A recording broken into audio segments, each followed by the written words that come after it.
पंढरपुरात कस वाजत गाजत वाजत गाजत सोन्याचं पाशिंग लगीन देवाचं लागत हो सोन्याचं पाशिंग लगीन देवाचं लागत. हाय हॅलो नमस्कार सगळ्यांना, कसे आहात तुम्ही सगळे? आय होप की तुम्ही सगळे खूप मजेत आणि हेल्दी असाल. तुमचं सगळ्यांचं खूप खूप स्वागत आहे माझ्या यूट्यूब चॅनल डॉक्टर हाऊसवाईफवर. आणि तुम्हा सगळ्यांना वसंत पंचमीच्या खूप खूप शुभेच्छा. वसंत पंचमी या दिवशी दोन महत्त्वाच्या गोष्टीचं म्हणजे दोन अर्थाने या दिवसाला महत्त्व आहे. एक म्हणजे आपले विठ्ठल भगवान आणि माता रुक्मिणी यांचा या दिवशी विवाह असतो. या दिवशी यांचा विवाह झालेला होता आणि आजही ना पंढरपुरामध्ये खूप सुंदर असा विवाह सोहळा त्यांचा संपन्न होतो. आणि दुसरं एक या दिवसाचं महत्त्व म्हणजे ना, या दिवशी जे छोटी छोटी मुलं असतात जे स्कूलला वगैरे जायला आता सुरू करतील त्यांचं या दिवशी ना त्यांच्याकडनं अक्षर वगैरे लिहून घेतलं जातं, म्हणजे तांदळावर वगैरे ओम श्री असं. आणि सरस्वती मातेची पूजा यांच्याकडून करून घेतली जाते लहान मुलांकडून. या दिवशीचं महत्त्वच आहे हे. तर या दिवशी ना मीही पियाचं ना आज अक्षरारंभ म्हणजे ना लिहायला वाचायला मेन म्हणजे अभ्यासाला आपण थोडक्यात म्हणून सुरुवात केली जाते या दिवसापासून. तर पियाचंही मी ते करणार होते. त्याकडनं सरस्वती पूजन आणि तांदूळावरती आपलं ओम श्री असं लिहून घेणार होते. आणि या दिवशी ना येल्लो कलरला महत्त्व असतं, म्हणजे पूजेमध्ये येल्लो कपडे घालणं किंवा मिठाई वगैरे ठेवणं. तर त्यासाठी मी इकडे मैसूर पाक बनवत होते दुपारी. आणि या दिवशी विवाह सोहळाही असतो विठ्ठल भगवान आणि माता रुक्मिणीचा. तर यांच्या विवाह सोहळ्याची कथा, यांचा विवाह कसा झाला हे तर सगळ्यांनाच आपल्याला माहीत आहे. यांची जी कथा आहे विवाह सोहळ्याची ती अशी आहे की ज्या आपल्या माता रुक्मिणी होत्या त्या विदर्भ कन्या होत्या, म्हणजे विदर्भातल्या राजकुमारी होत्या त्या. त्यांच्या वडिलांचं नाव होतं राजा भीष्मक आणि आईचं नाव शुद्धमती होतं. आणि लहानपणापासूनच आहे ना रुक्मिणी मातेने श्रीकृष्ण भगवानच्या खूप गोष्टी वगैरे ऐकलेल्या होत्या त्यांच्या राजदरबारामध्ये. तर त्यांना ना लहानपणीपासूनच त्यांनी श्रीकृष्ण भगवानांना आपला म्हणजे पती मानलं होतं. आणि सगळ्यांना मान्यही होतं ते, पण त्यांचे जे मोठे भाऊ होते रुक्मी त्यांना हे मान्य नव्हतं. त्यामुळे त्यांनी ना त्यांचा विवाह शिशुपाल बरोबर ठरवला होता. पण माता रुक्मिणींनी श्रीकृष्ण भगवानला पत्र लिहून बोलवलं आणि मग श्रीकृष्ण भगवानने त्यांचं हरण केलं आणि नंतर त्यांचा विवाह झाला होता. तशी ही कथा आहे. आणि संध्याकाळी मग मी इकडे तयारी करून घेतली होती पूजेची वगैरे छान अशी. इकडे खाली सरस्वती मातेची मूर्ती वगैरे फोटो किंवा नव्हतं माझ्याकडे, पण पियासाठी ना आर्यनसाठी ना बाबांनी म्हणजे माझ्या सासऱ्यांनी ना सरस्वती जे मंदिर आहे ना मोठं तिकडून हे असे बुक्स वगैरे आणलेले होते. तर त्याचीच पूजा वगैरे मग मी करून घेतली. जे पाटी वगैरे स्लेट वगैरे होती किंवा नोटबुक वगैरे बऱ्याच आणल्या होत्या त्यांनी, त्याचीच पूजा वगैरे करून मी घेतली होती. आणि इकडे आर्यनला वगैरे बसवलं होतं. आर्यनचा एक फ्रेंडही होता आणि खूप छान वाटतं त्यांना अशी पूजा वगैरे करायला. मस्त कपडे वगैरे घालून बसला होता तो. आणि मग इकडे ना जे आपले विठ्ठल रुक्मिणी आहेत त्यांचा अभिषेक करायचा होता. चला तर मग अभिषेक सुरू करू.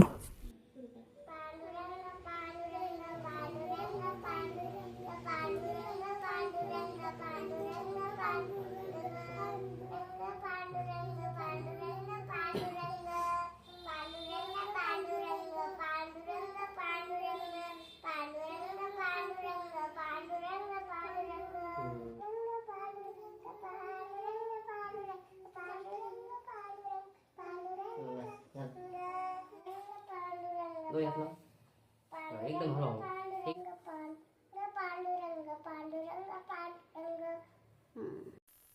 तर इकडे अभिषेक झालेला आहे आणि त्यांना खूप अवघड मंत्र वगैरे दुसरे म्हणता येणार नाहीत, म्हणून मी त्यांना फक्त पांडुरंग पांडुरंग म्हणा असंच सांगितलं होतं. अभिषेक वगैरे करून घेतला. नंतर हळदी कुंकू वगैरे लावून घेतलं. पियाकडूनही आर्यनकडूनही लावून घेतलं हळदी कुंकू. आणि बऱ्याचशा पूजेमध्ये ना अभिषेक वगैरे म्हणा मी ना मुलांकडूनच करून घेते. त्यांना आवड नंतर निर्माण होईल म्हणा किंवा मग त्यांना माहिती होतील या सगळ्या गोष्टी म्हणून ना त्यांच्याचकडून मी करून घेते. इकडे म्हणजे विठ्ठल रुक्मिणीला अभिषेक वगैरे झाला. त्यांना ते दागिने वगैरे त्यांनी घातले सगळे त्यांचे जे रेग्युलरचे असतात ते. आणि मग याच्यानंतर ना पियाचं जे सरस्वती माताचे जे पूजन वगैरे होतं ना ते, आणि तिच्याकडनं ते अक्षर वगैरे लिहून घ्यायचं होतं. त्यासाठी ना मी ताटामध्ये भरपूर तांदूळ वगैरे घेतलेले होते, त्यामध्येच लिहून घ्यायचं होतं. मग इकडे मुलांनी फुलं वगैरे वाहून घेतलं. यांचं हे सुरूच होतं तिघांचंही. आणि मग हे सगळं झाल्यानंतर पियाला ना पूजा वगैरे करायला लावली. हळदी कुंकू वगैरे वाहून घेतलं तिने. इकडे तिचे डॅडी सांगत होते तिला या हाताने या बोटाने कुंकू लावायचं म्हणून. तसं तर ती करते, पण अजून मुलांना एवढी समज नाही आहे, तरी बऱ्यापैकी मुलं करतात. हळदी कुंकू वगैरे वाहून घेतलं. आणि हा जो पॅड आहे ना, म्हणजे रायटिंग पॅड आहे ना, तो बाबांनी आणलेला आहे. म्हणजे जे सरस्वती मातेचं मंदिर आहे ना, तिकडून आणलेला आहे हा पॅड. आणि बऱ्याचशा दुसऱ्या गोष्टी आहेत. आणि त्यानंतर आर्यांचं जे बुक आहे ना स्कूलचं, तेही मी ठेवलं होतं, त्याचीही पूजा करायची म्हणून. तर पियाने सगळ्यांना हळदी कुंकू वगैरे लावून घेतलं, फुलं वगैरे ठेवून घेतले. आणि त्यानंतर ना मग तिचं जे अक्षरारंभ म्हणतो ना आपण, ते करून घेतलं. तांदळावरती ओम आणि श्री काढून घेतलं. आणि लिहायच्या आधी ना तिनं प्रार्थना म्हटल्या, म्हणजे श्री गणेशाय नमः आणि माता सरस्वतीची प्रार्थनाही तिने म्हणून घेतली.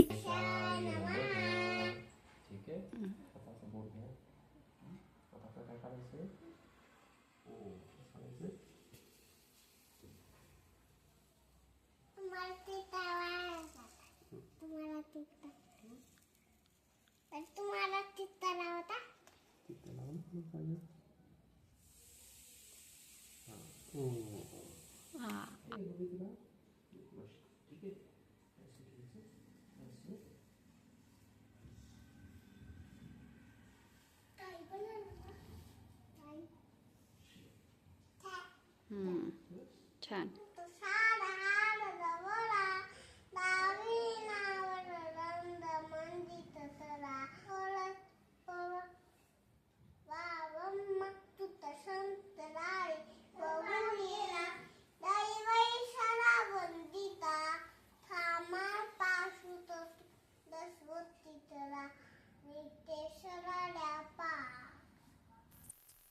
आता पियाचं तर झालं होतं. आर्यनलाही पूजा करायला लावली. शाळेत जातोय तो, पण पूजा तर त्याच्याकडूनही करून घ्यायची होती. आणि त्यालाही फार आवडतं पूजा वगैरे करायला, त्यामुळे त्याच्याकडूनही ना पूजा वगैरे करून घेतली. आणि त्यालाही मग तांदळावर लिहायला वगैरे लावलं मी. त्याला पूजा आणि ह्याच्यातलं फुल ठेवा दे बाप्पाला. तिथे ठेव ना दे बाप्पाला. आणि हे करा, तुझ्या नोटबुकला तिथं हे करा, हळदी कुंकू लावा छोटं थोडंसं. हां बस बस बस. हां बस बस बाबू. हां लावला. बसा इथं मांडी घालून.